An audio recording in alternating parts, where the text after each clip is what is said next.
Buongiorno a tutti, ben ritrovati al Trianon Viviani, Teatro della Canzone Napoletana.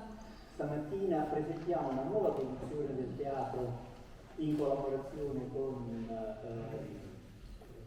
la SCAPEC, Campania dei Festival, la produzione Campania dei Festival, per una produzione originale di Roberto De Simone, e che è stata ripresa da Rai Cultura nell'ambito di una settimana di programmazione che si terrà a fine mese dedicata a Roberto De Simone, e questa è l'opera inedita di questa programmazione tematica.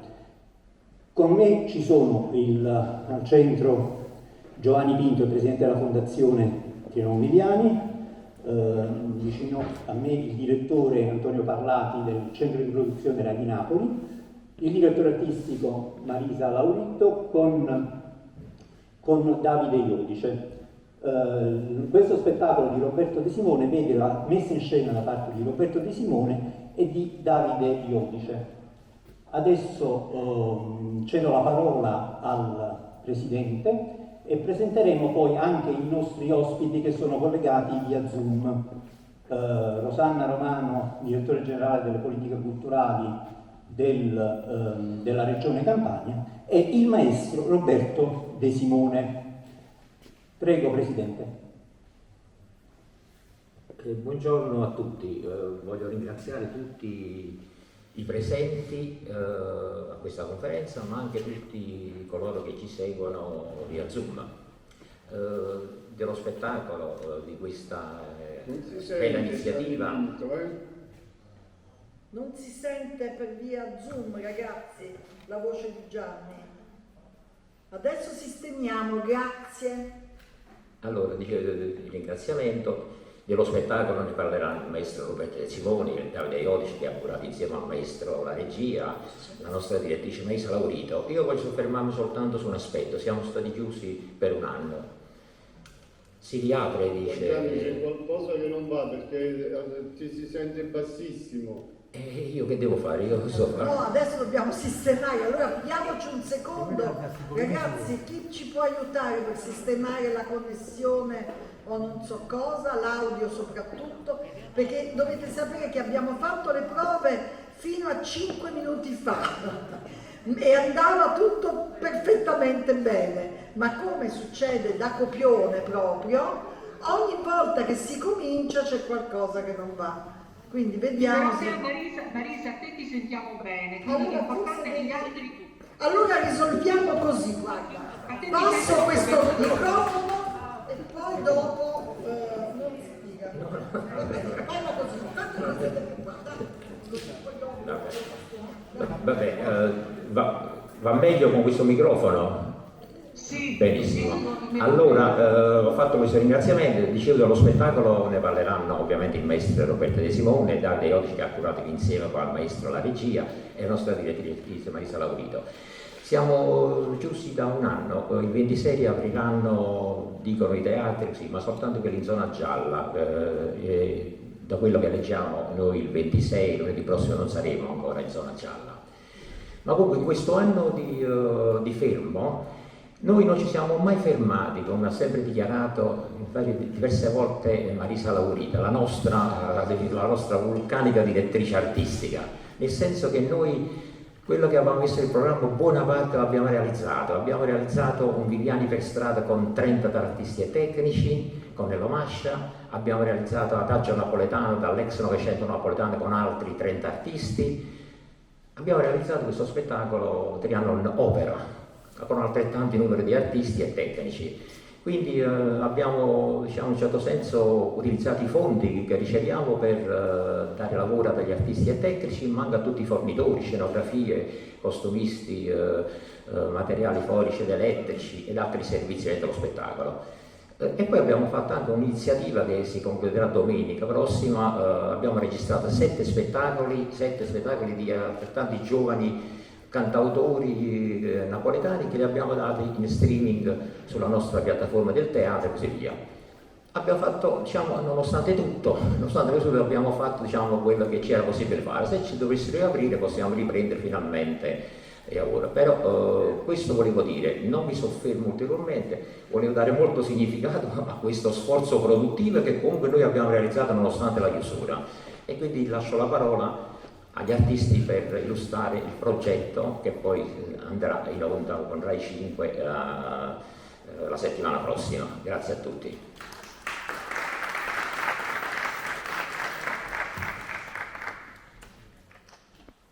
Allora, vediamo se è collegata la dottoressa Rosanna Romano della Regione Campania, direttore generale delle politiche culturali.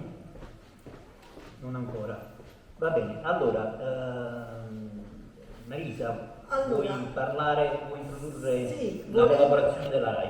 Sì, io volevo prima di tutto, grazie di essere intervenuti, grazie anche a quelli che sono intervenuti via Zoom.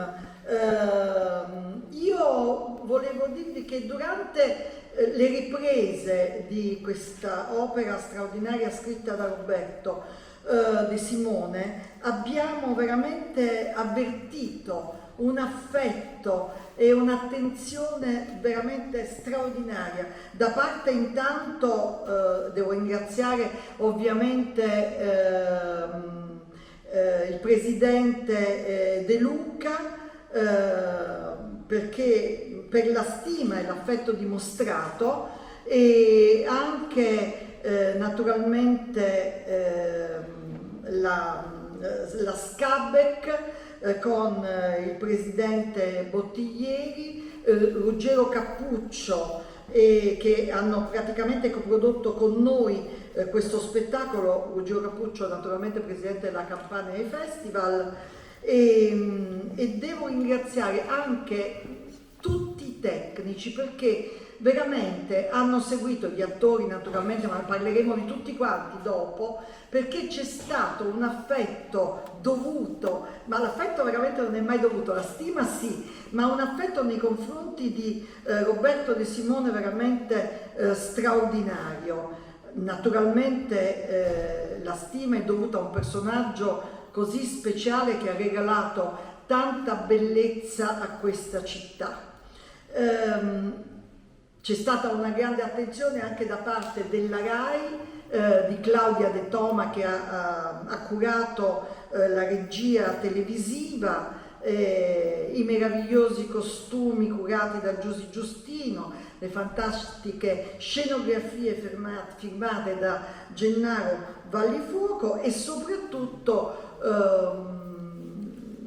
la sensibilità del direttore Antonio Parlati, direttore del centro produzione RAI, che attraverso Rai 5 ha deciso di dedicare una settimana all'opera del maestro De Simone, e vorrei, visto che è venuto di persona, vorrei che ci raccontasse. Allora, buongiorno a tutti innanzitutto, spero che Giulio Baffi, che sta facendo il tecnico del suono da casa, mi confermi che si senta. Allora, ovviamente grandissimo piacere sentire le parole di Marisa, di ringraziamento. Credo che Rai Cultura in generale, e in questo senso vi porto il saluto di Silvia Calandrelli, che è il direttore di Rai Cultura, ha voluto in questo periodo di chiusura colmare, anche se parzialmente attraverso il mezzo televisivo, questa carenza, questo buco che c'è stato nei confronti dei lavori teatrali, e in questo senso, diciamo, davanti a un maestro come De Simone non ci potevamo esimere ovviamente di dedicargli un intero capitolo, un'intera settimana di programmazione. Mi fanno piacere i ringraziamenti di Marisa soprattutto per una cosa: il centro produzione di Napoli è un centro, diciamo, di riferimento per Rai Cultura, non lo dico io, lo dice Rai Cultura stessa, e questo ci inorgoglisce perché penso che al di là della bravura dei tecnici, della regia, di tutti quanti partecipano alle lavorazioni, per fare questo genere di produzione c'è bisogno comunque di un certo grado di passione, di interesse e anche di compiacimento a fare questo genere di produzione. che alla fine poi, oltre a dare qualcosa agli spettatori, lascia qualcosa in ognuno di noi quando la realizziamo. Io chiaramente non faccio altro che fare da smistatore di risorse, poi sono loro, e adesso guardo Claudia De Toma che mi piacerebbe che, se abbiamo anche un minuto, mi piacerebbe che dicesse una parola, anche perché solitamente si cita sempre solo la regia, ma in effetti questo è un grande lavoro di team, di squadra. Prima stavamo parlando appunto di quanto sia importante poi in un lavoro come quello del maestro De Simone la fotografia, e quindi mi piacerebbe che, se poi riesci a raggiungermi un attimo, mi piacerebbe che dicessi una parola anche tu. Quindi dicevo, è molto importante la passione e l'attenzione che necessariamente è dovuta per questo genere di produzione, e quindi siamo molto contenti che Rai Cultura abbia identificato nel centro di produzione un centro, diciamo, di riferimento per le tante cose che stiamo facendo.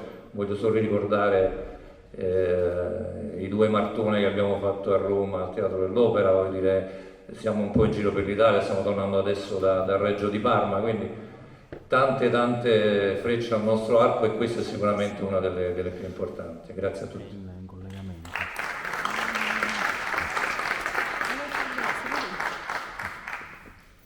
Rosanna c'è o non ancora? Rosanna Romano non c'è ancora. Bene, allora io darei la parola a Roberto De Simone. Prima però vorrei dire 2 parole. Roberto ritorna al Teatro Trianon Viviani, che ha inaugurato nel 2002 con una riscrittura melodrammatica Eden Teatro. Oggi ritorna con una nuova opera che porta il nome del nostro teatro, e io di questo, forse solo per questo, non finirò mai di ringraziarlo. Trianon Opera, ma che soddisfazione ci ha regalato. Roberto ve lo dirà, lui stesso ama questo teatro perché l'acustica di questo teatro è straordinaria.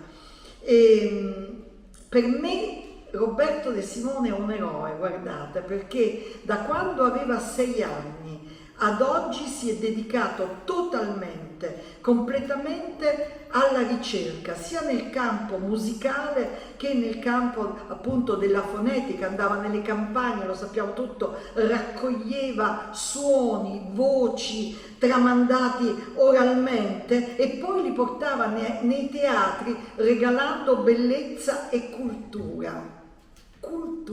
Lui sostiene che la cultura non può essere pagata, tiene proprio a precisarla, va regalata, e ha ragione, perché la cultura bisognerebbe regalarla esattamente come lui ha regalato sia a noi Teatro Trianon che alla Rai. Lui ha regalato questa opera.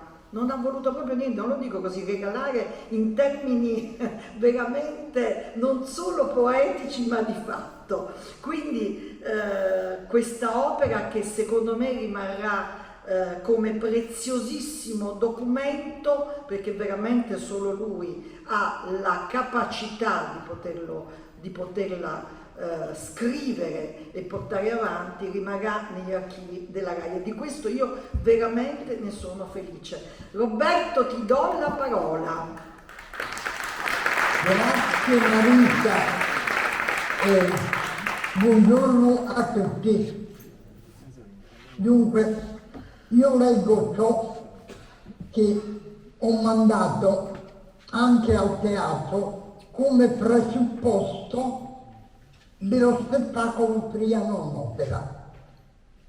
Leggo: lo spettacolo Trianon Opera non presuppone una filologia revivalistica relativa al Natale, né una riproposizione come modello esemplare rispetto a un testo secolare che oggi però è uscito definitivamente dalla tradizione. Esso, cioè lo spettacolo, intende essere una esplorazione storica ed antropologica sulla religiosità napoletana, sia a livello colto gesuitico sia a livello popolare.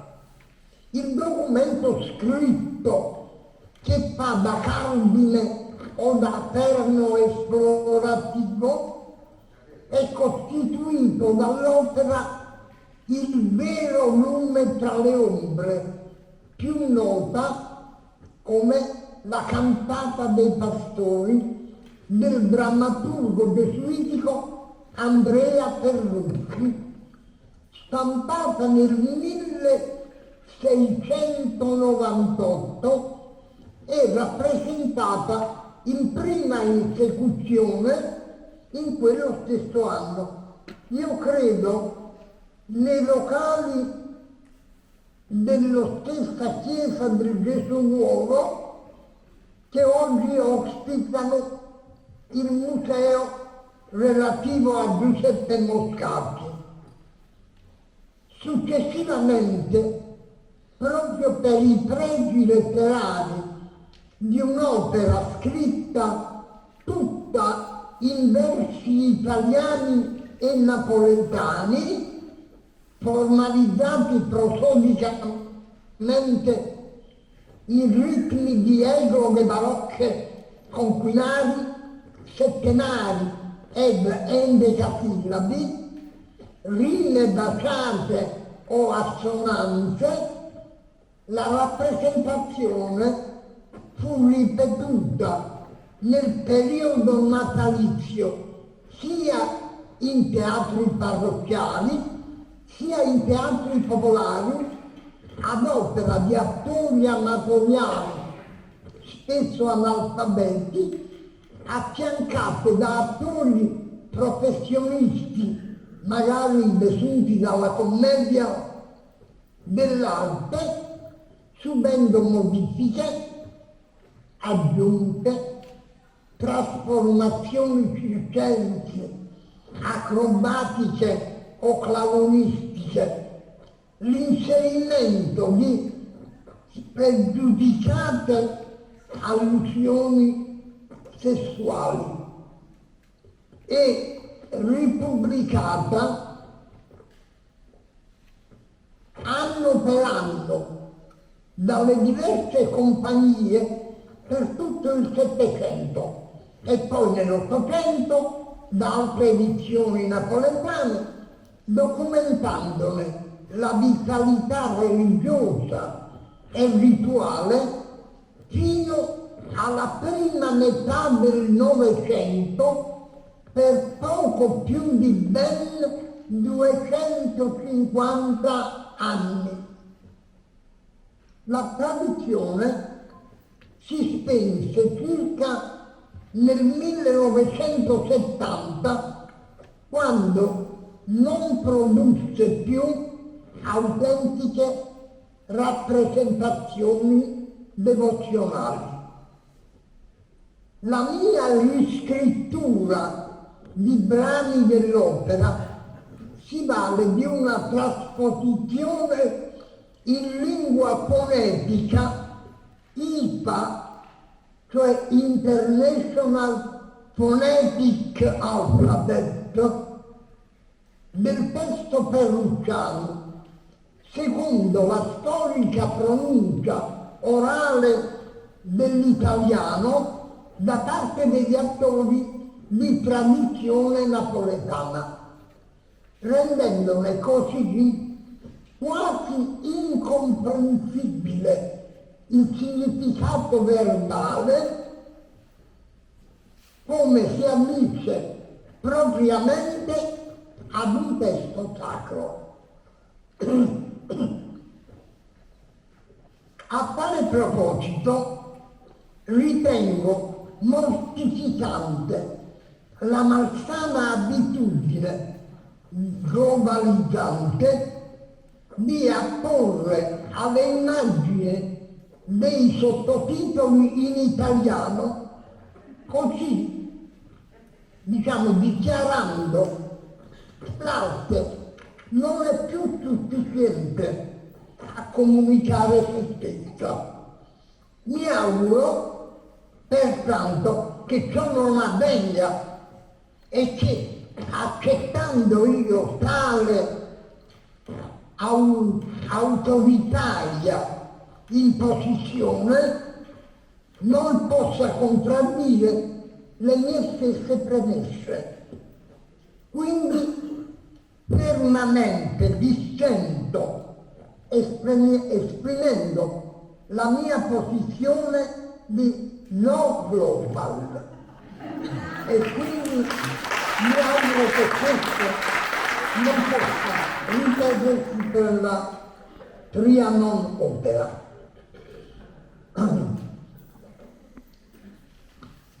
In aggiunta a tutto ciò, la parte musicale della Trianon Opera fa riferimento, tra l'altro, alla virtuosistica partecipazione dei celebri sopranisti e lirati che nel Settecento devozionalmente e senza alcun compenso nel periodo natalizio si esibivano nelle chiese e nei teatri parrocchiali per un vasto pubblico, sia pure differenziato culturalmente.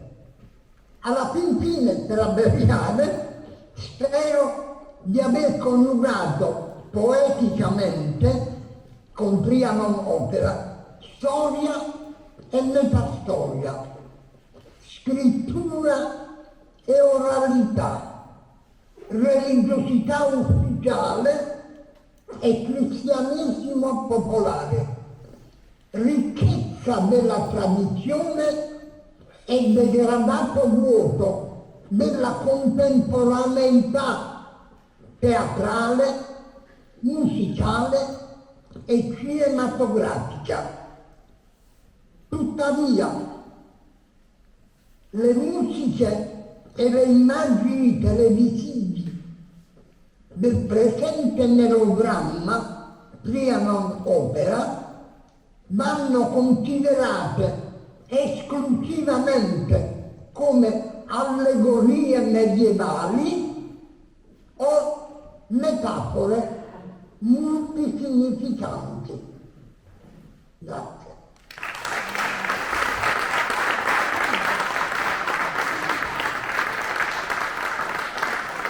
Adesso non so se Claudia De Toma vuole venire a dire appunto qualche cosa, una piccola cosa, perché vorremmo presentare, vieni Claudia, la regista televisiva, perché vorremmo presentare poi un pezzetto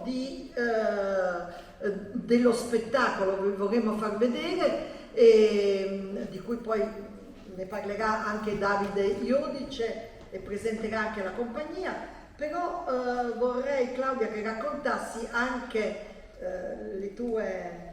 Allora, prima di tutto buongiorno, grazie a tutti per l'invito. Per me è stato un onore, un piacere e una grande opportunità poter far parte di questo mondo fatato del maestro Roberto De Simone. Ho avuto l'opportunità di arrivare qua al Trianon ed essere accolta in famiglia, perché a partire da Marisa, Davide Iodice e il maestro De Simone che ho avuto il piacere di incontrare a casa sua, siamo stati accolti veramente in famiglia. Quelle immagini dei presepi che avete visti sono tutti di proprietà del maestro De Simone. Diciamo che sono contenta di essere entrata a far parte di questa cosa, il connubio e anche il modo di raccontare del maestro De Simone, della Napoli antica, la Napoli moderna, tutto compreso in questa simbologia. Io spero che la trasposizione in immagini di quello che è poi la rappresentazione teatrale sia fedele, che siamo riusciti in qualche modo ad essere, a rispettare, ad essere fedeli del pensiero del maestro. Trovo che noi siamo ancora in fase di post-produzione, infatti abbiamo portato qui diciamo un'anteprima non definitivamente elaborata perché chiaramente siamo sottomessi in onda, quindi siamo in lavorazione di tutto, audio, video, eccetera, eccetera. Avevamo anche pensato di non mandare niente, proprio perché era ancora tutto da risistemare, però credo che un pezzetto poi si possa, con queste premesse si possa mandare. Allora, lo facciamo vedere? Andiamo.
Vuoi venire anche a parlare da dove è tratto questo... Noi vi ringraziamo ma non abbiamo sentito assolutamente nulla, No, abbiamo visto ma non sentito. Sì, non si è sentito assolutamente niente, Marisa. Allora dobbiamo rimandarlo assolutamente, ma non capisco come mai. Vediamo intanto Davide, mentre loro cercano di sistemare per rimandare questo pezzo, non era sottotitolato. Che non era sottotitolato.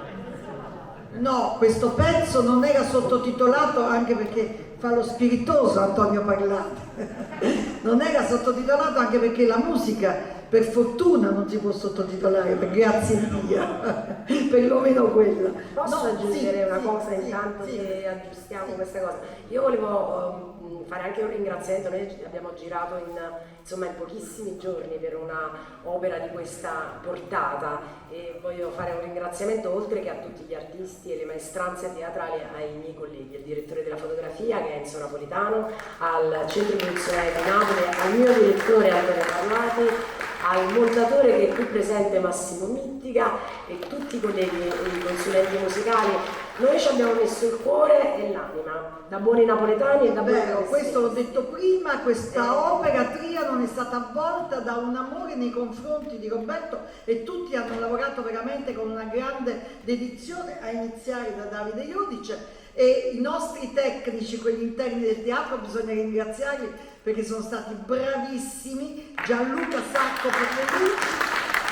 Però devo dire una cosa, Gianluca, la prossima volta che facciamo una conferenza stampa e ci sono queste luci così brutte, io ti ammazzo. Ecco.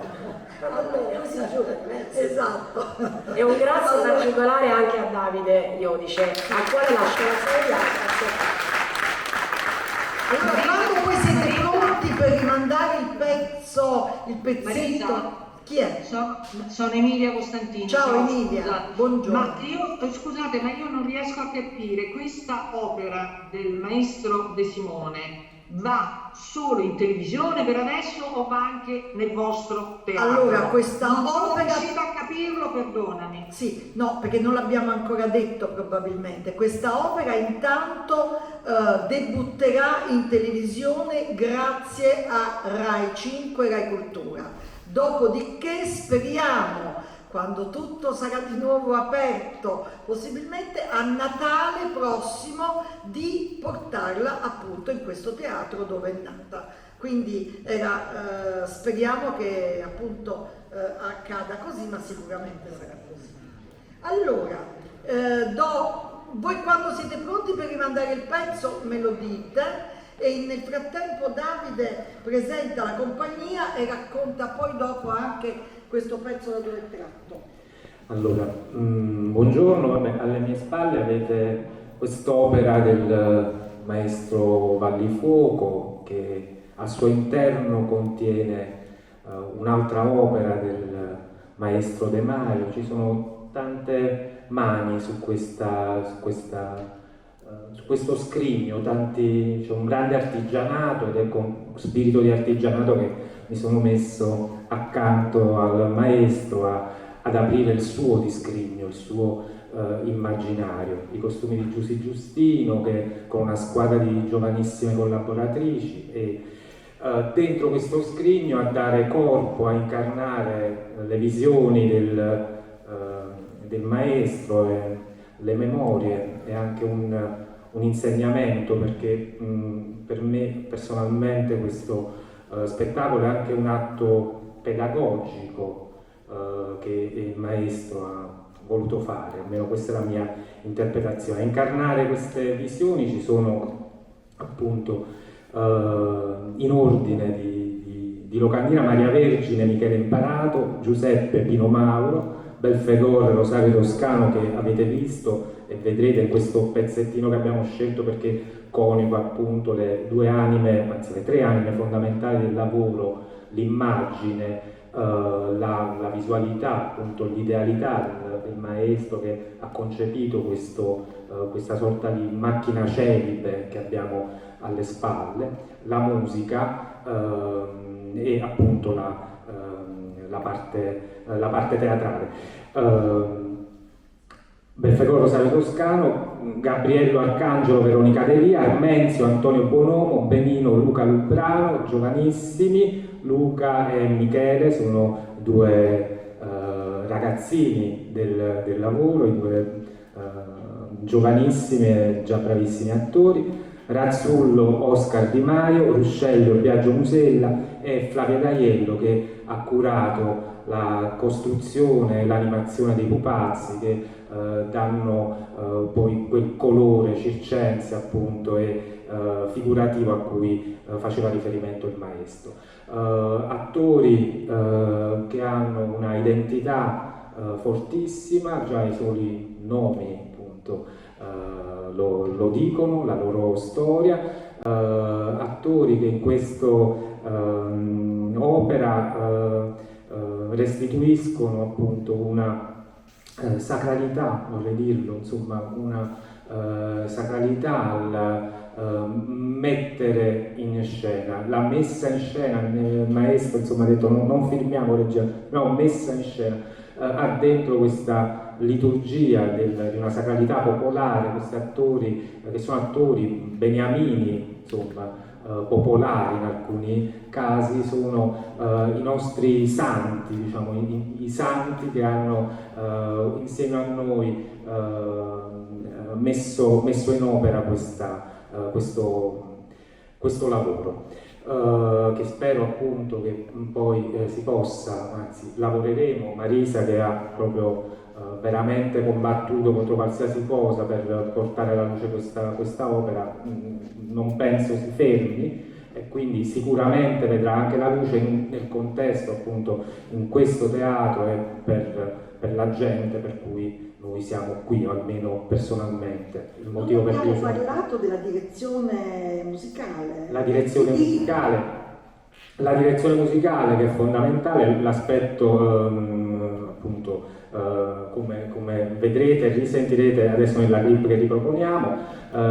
Direttore e concertatore il maestro Alessandro De Simone, che ha appunto con una compagine fatta di professionisti già maturi e un ensemble con anche dei giovanissimi talenti.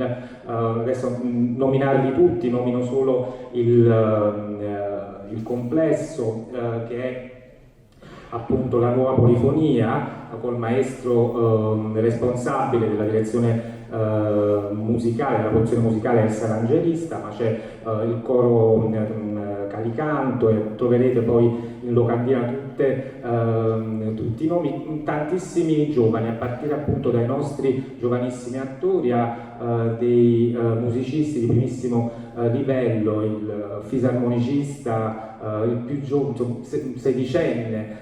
Quindi questo è stata anche una delle belle scoperte di questa avventura faticosa, complessa, come è complesso il mondo del maestro De Simone, come è complessa Napoli.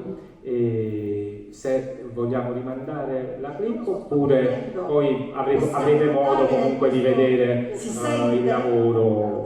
Allora proviamo a rimandare questo pezzo estratto, vuoi dire da quale parte? È uno diciamo, tutta l'opera è un'alternanza di frammenti scenici e appunto arie interpretate da Maria Grazia Schiavo, forse il nome che non abbiamo ancora nominato, cioè la soprano straordinaria. Questo è un momento di interazione tra appunto tra la musica e la scena, nel viaggio di Giuseppe, che Giuseppe e Maria fanno per portare alla luce appunto il vero lume, Gesù bambino, vengono ostacolati dalle tenebre, da Belfagor, e che tenta attraverso trasformazioni, apparizioni e tranelli di interrompere questo viaggio. E questo è il momento della tempesta con cui Belfagor punisce i pescatori che hanno permesso l'attraversamento del fiume della coppia sacra.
Già abbiamo fatto. Sì, allora io stavo collegato su Zoom, mi sono distratto, scusatemi. Allora, sono qui a vostra disposizione. Ai colleghi, se ci sono domande. Stefano e Stefano, immagino, dietro la mascherina. Sì, Stefano e Stefano, Corino e Mezzogiorno. Un attimo, facciamo così. Un attimo solo. Arriva. Senti, aspetta. Emanuele Sacchetti. Ora mi sentite? Sì, vai. Sì. Allora, volevo chiedere, non so se è Simone in remoto, ma anche a Davide che è qui con noi, se rispetto a quello che noi conosciamo della cantata dei pastori, che abbiamo avuto la possibilità di vedere negli anni 70 proprio nella versione, nella regia, nella costruzione che fece Roberto De Simone con l'allora Compagnia di Canto Popolare, con alcuni di loro, se anche in questa rilettura allargamento e ampliamento dell'opera che si presenta in questo caso, si conserva ancora per esempio quell'elemento ironico, quell'elemento diciamo, anche divertente che faceva trattare diciamo, la vicenda più sacrale, no? Di questo viaggio di Maria e di Giuseppe, o se invece in questo caso, vedo per esempio che non c'è più Sattiapone, che era uno degli elementi della comicità del tempo, se invece in questo caso ci sia una sublimazione più sacrale, quindi anche tra virgolette più seria. Sì. Non so se il maestro è collegato, ha ascoltato, vuole rispondere, oppure lo faccio io pensando. Sì. Roberto, vuoi rispondere tu oppure? Sì, senz'altro. Io penso che senza ironia non si possa fare cultura. L'ironia è sempre presente, anche se qui ci sono elementi della stessa costruzione scenografica che alludono a una, diciamo, differenza spaziale fra spazio scenico in cui avviene la rappresentazione e dimensione umana degli attori che vi partecipano. In questo senso io con lo scenografo Vallifuoco decidemmo di limitare lo spazio della rappresentazione teatrale, come si vede inquadrata da questo splendido dipinto settecentesco, a una dimensione dei pupi e non delle persone umane, di modo che le persone sia sacre di Maria, Giuseppe, Belfegor, Gabriello risultano in un certo senso ristrette in uno spazio che invece era destinato all'azione dei pupi. Questo può essere uno degli elementi che può risultare sia significativo nei confronti della spazialità teatrale come intesa oggi e dello stesso audio al quale io non ho mai consentito che venisse alterato dall'uso dei microfoni agli attori. Gli attori recitano nello spazio teatrale senza l'artificio del microfono, ma portando la loro voce a un livello più alto del normale, come appunto accadeva nel teatro di Pulcinella, nel teatro della sceneggiata, nel teatro dell'opera dei pupi e nello stesso teatro del melodramma.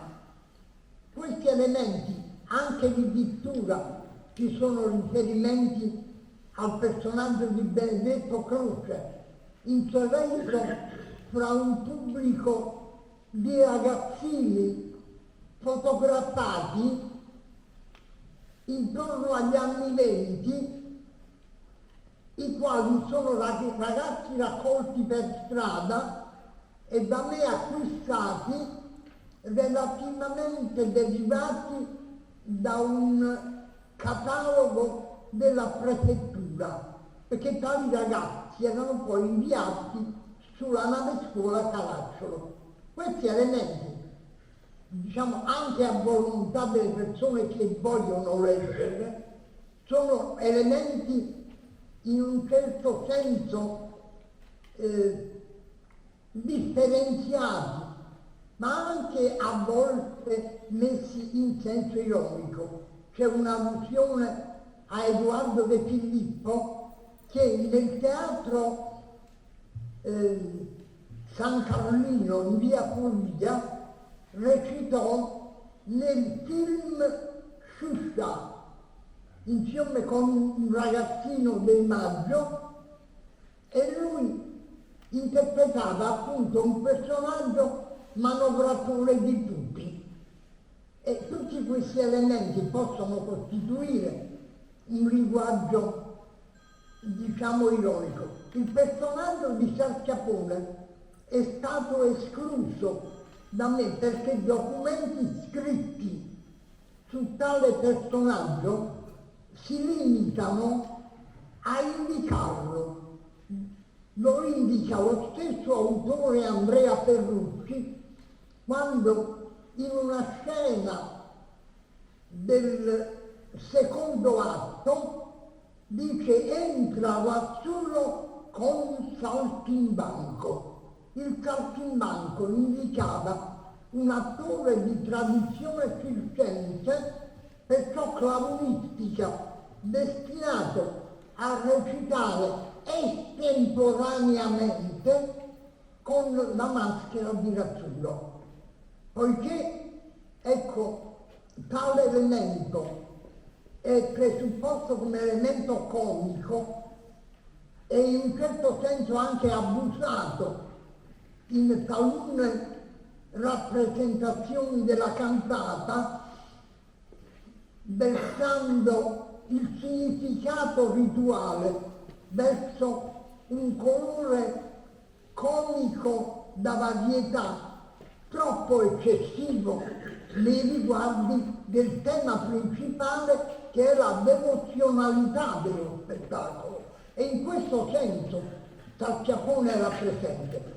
Qui è limitato a una figura inventata, diciamo, costumisticamente dalla costumista Giustino in relazione a un saltimbanco metastorico, cioè con abiti che si riferiscono al Settecento, al Cinquecento, all'Ottocento, senza una definizione precisa. Se questo per adesso può bastare, io penso di limitare qui la mia, diremmo, spiegazione. Posso fare una domanda al maestro De Simone? Emilia Costantini del Corriere della Sera, Roberto. Maestro, sono Emilia Costantini, Corriere della Sera, ci siamo sentiti qualche tempo fa quando lei è stato ospitato al Quirinale. Volevo chiederle, per lei, secondo lei, il diavolo oggi da chi è rappresentato? È rappresentato da una presunta cultura, come può essere interpretata la figura di Belfegor nella cantata, con presupposti di verità e di indagine sui sogni, ma in realtà deciso ad ammazzare i sogni. E in questo senso il diavolo è quello che noi stiamo vivendo, cioè la morte dell'immaginario. Non so quali tremende conseguenze avvertiremo tra una trentina d'anni, quando l'immaginario, diciamo, italiano di un pubblico, ecco, abituato a rassicurarsi su tutto, a un pubblico abituato alle, diciamo, alle indagini del computer, dei telefonini meccanici, uccidono l'immaginario che una volta invece era proprio alimentato dal teatro. Il teatro non è, diciamo, un qualcosa che accade così a caso, è un qualcosa che richiede artificio e professionalità altissima del dire. non è naturalismo. Oggi invece noi siamo totalmente invasi da un finto naturalismo dove gli attori recitano con il microfono, ecco, in bocca, per cui recitano parlandosi addosso, non più declamando. Il teatro è declamato, come era la tragedia greca, come era l'opera, come era il vecchio teatro di Pulcinella, la sceneggiata. Poi è invaso questo neorealismo teatrale che sta distruggendo in tutto l'immaginario dei sogni. Io vorrei chiedere, presupporre che la cultura potesse a livello di scuole medie, invece di comporre tanti pezzi inutili, di raccontare per iscritto i loro sogni, oppure di insegnare ai ragazzi i vecchi giochi che stimolavano l'immaginario, a riguardare il teatro delle marionette, dei pupi, che erano alimento dei sogni, a rivedere il vecchio teatro shakespeariano che a livello di scenografie dava allo spettatore la possibilità di immaginare. Oggi, in cui è invalso anche l'uso delle scenografie costruite cinematograficamente, questi elementi non si giovano più della pittura scenografica, che era un artificio dello spazio. Oggi appunto per artificio non si intende più niente, è tutto reale, e lì fagocitato appunto dell'intenzione diabolica di una cultura che sta uccidendo culturalmente il mondo dei sogni, la creatività, l'arte e l'immaginario.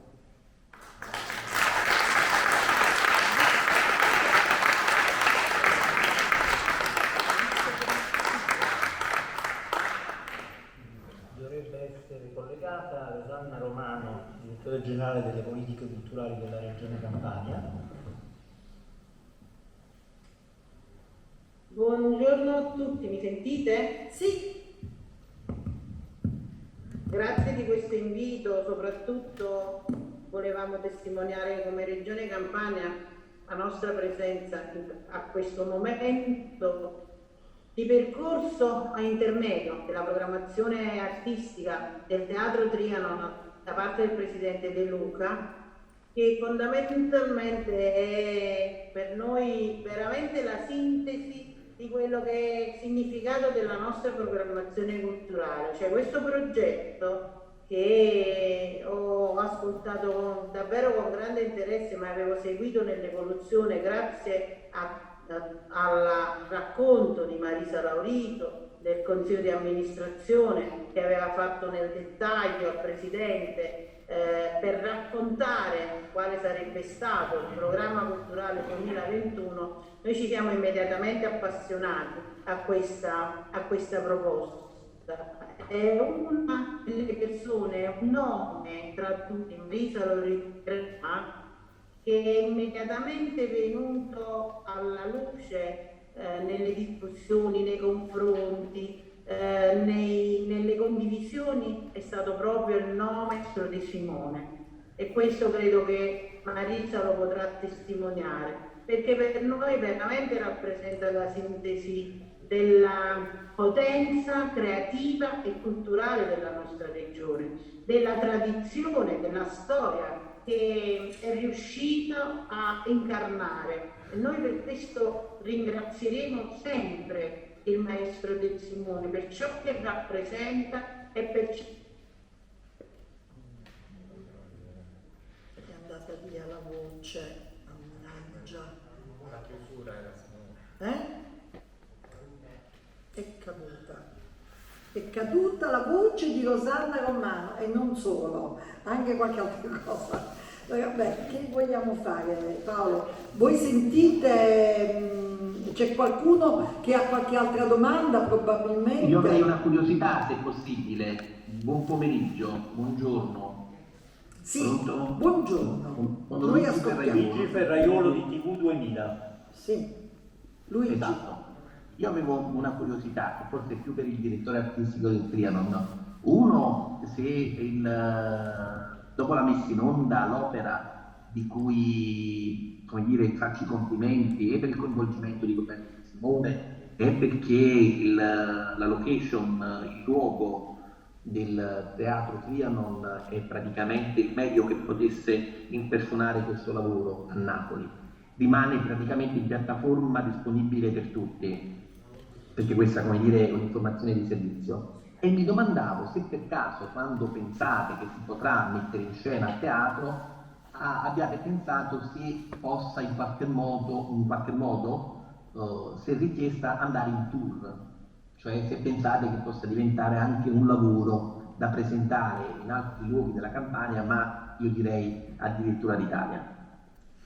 Sarebbe bellissimo poterlo fare, ma allora partiamo dall'inizio delle domande. Sicuramente sarà possibile vederlo sempre questo spettacolo su Rai Play, quindi tutti quanti potranno, se non riusciranno a vedere nella messa in onda, potranno andarlo a riguardare. Per quello che riguarda questo spettacolo, doveva essere messo in programmazione praticamente quest'anno a Natale, si chiamava Ninna Nanna a Gesù Bambino. Il maestro De Simone lo ha lievemente modificato per problemi di Covid, perché noi abbiamo avuto, ovviamente inutile sottolinearlo, grandi problemi per poter mettere in scena qualunque cosa. Questo spettacolo prevedeva 20 elementi di orchestra, 20 di coro, anche, vero Davide? Ecco, pressappoco, più tutta la compagnia. Noi speriamo, se tutto va bene, come ci auguriamo che sia, perché adesso finalmente dovremo riaprire e quindi speriamo di rimetterlo in programmazione naturalmente a dicembre prossimo. Quindi ci auguriamo di poterlo fare, naturalmente sempre parlando con Roberto De Simone, che dovrà, come dire, risistemare di nuovo, riattivare lo spettacolo vecchio nel senso da dove era nato, ecco. Scusa Davide, scusa Roberto, grazie di questo lavoro. Noi ora vedremo naturalmente una lettura sanamente televisiva, giustamente televisiva, come quando Roberto girò la sua cantata dei pastori in anni tanto lontani per modellarla a un linguaggio ipotetico televisivo. Poi se, come tutti ci auguriamo, i teatri ci danno la possibilità di essere frequentati, ne vedremo una edizione teatrale che non è necessariamente combaciante sulla visione televisiva. Sì, l'idea, insomma, diciamo che appunto è stato un processo molto articolato. Lo spettacolo è stato una ricerca, un'esplorazione e come dire, anche una rivelazione graduale che a un certo punto si è lasciata guardare dalla televisione, insomma, dall'occhio della TV. La matrice teatrale è già presente nella messa in scena e quindi quello che inquadra l'occhio della telecamera c'ha già appunto il suo pensiero specificamente teatrale, insomma live per così dire. È ovvio che poi diciamo, manca una parte importante che è stata anche segnata poi in corso d'opera dal maestro con la scrittura di un entr'acte originale che appunto quando abbiamo cominciato a lavorare alle trascrizioni, a questa idea di celebrazione, no? di un atto, di un atto sacrale proprio la notte di Natale, insomma abbiamo pensato proprio di debuttare a mezzanotte del 24 dicembre. E sarebbe bello fare così, come accadeva nelle chiese, no? Sì, quando la trasformazione gli eventi hanno trasformato l'opera, il maestro poi a un certo punto ha voluto segnare anche l'assenza, no, del pubblico e c'è proprio un pezzo, a mio parere molto bello, appunto in entr'acte, dove compare anche una figura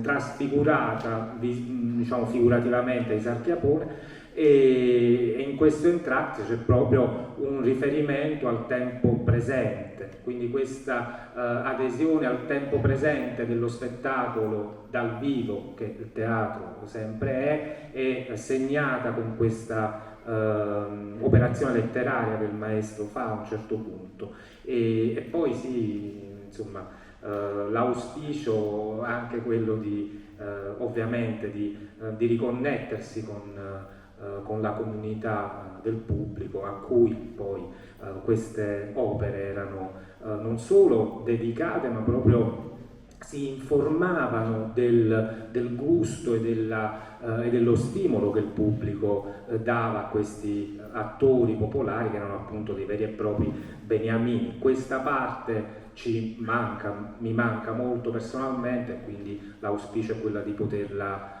ricomprendere nel progetto, ovviamente per questo lavoro, ma poi appunto significa appunto l'idea, no? Mi ha fatto molto effetto la domanda precedente della tournée, perché configura una normalità che adesso ci sembra proprio totalmente sottratta, ed è anche la normalità di un artigianato, di un lavoro fatto di tantissimi professionisti, tantissime persone, e dietro queste persone tantissime famiglie, quindi come dire, immaginare il ritorno a una normalità mi fa venire i brividi. Per lo spettacolo, insomma, è quello che ci auspichiamo e lavoreremo per questo, insomma.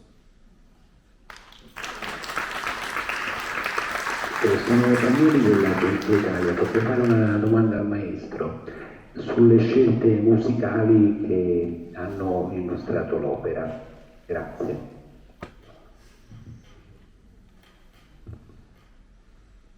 Forse non ha Pronto? Ecco, meno male.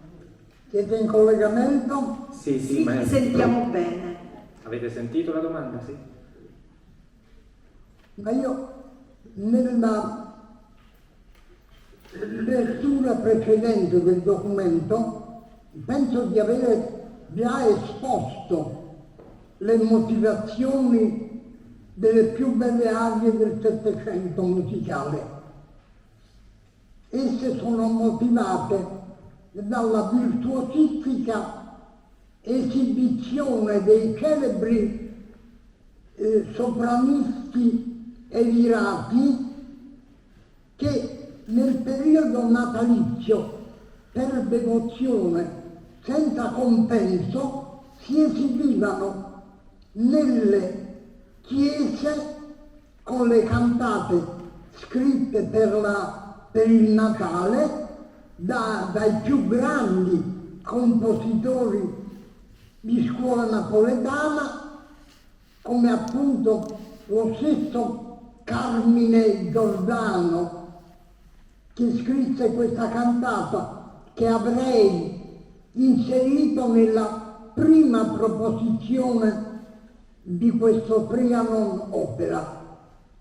Oggi lo spettacolo è relativo anche alla scissione, che invece è riunificazione tra canto, poesia fonetica e musica di alta qualità di scuola. Io le arie scelte per questa riproposizione fanno riferimento, ecco, alla grande scuola del Settecento napoletano,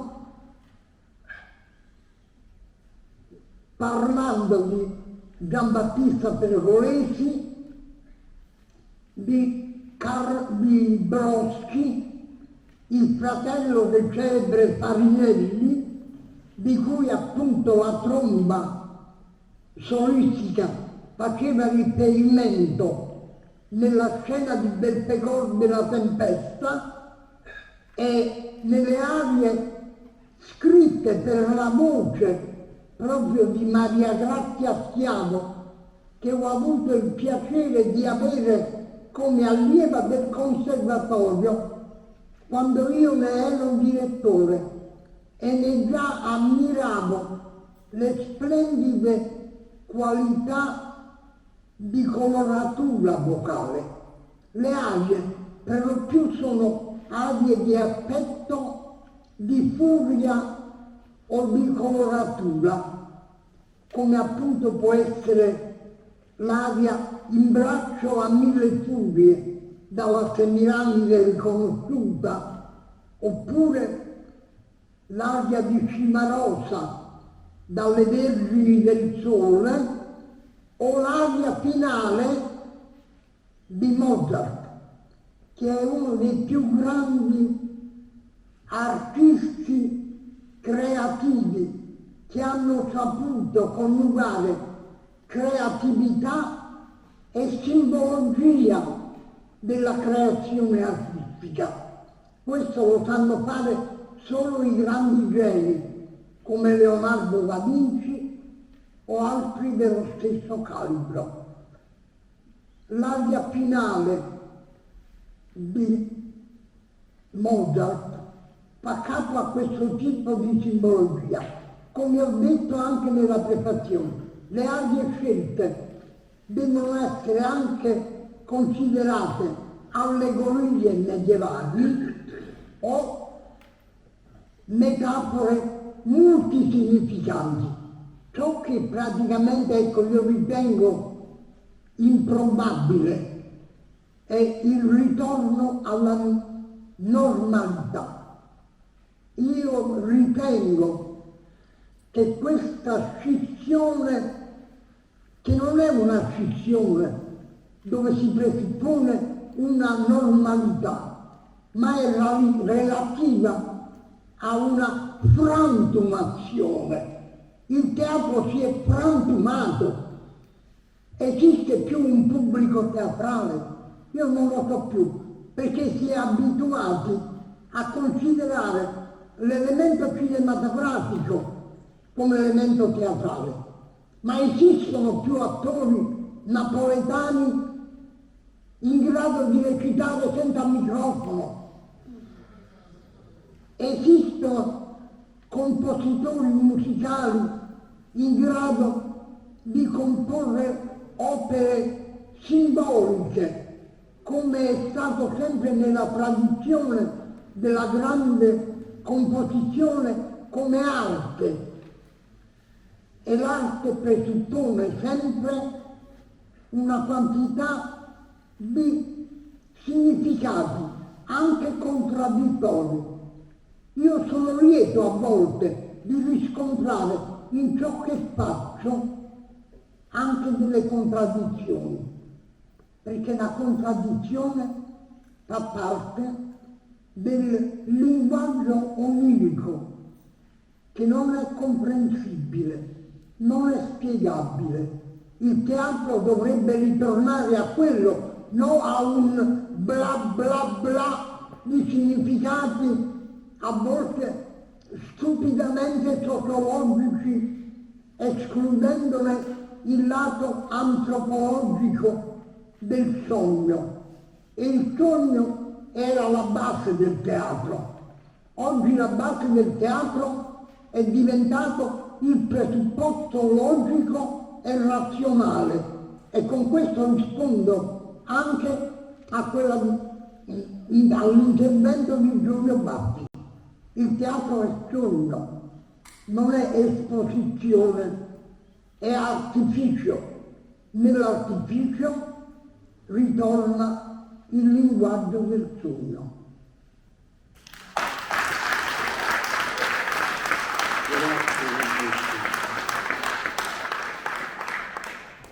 Continuiamo a sognare grazie al tuo lavoro e non solo al tuo.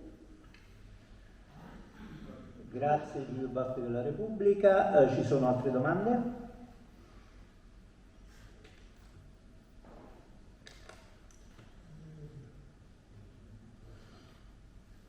Direttore? Sì, possiamo allora... Voglio fare un applauso alla mia compagnia, a Pino Mauro, a Oscar Di Maio, a Luca Lucano, Antonio Bonomo, Biagio Musella, Veronica Peliglia, a Giacomo Minoni, Michele Imparato, tutti. Allora, grazie di essere intervenuti, ringraziamo Roberto De Simone in primis, grazie davvero Roberto per esserti connesso con noi e attendiamo tutti di vedere questa meravigliosa opera che andrà in onda il 30 aprile su Rai 5. Grazie ancora e alla prossima e speriamo alla prossima velocemente. Per i colleghi abbiamo detto 30 aprile ore 18 su Rai 5.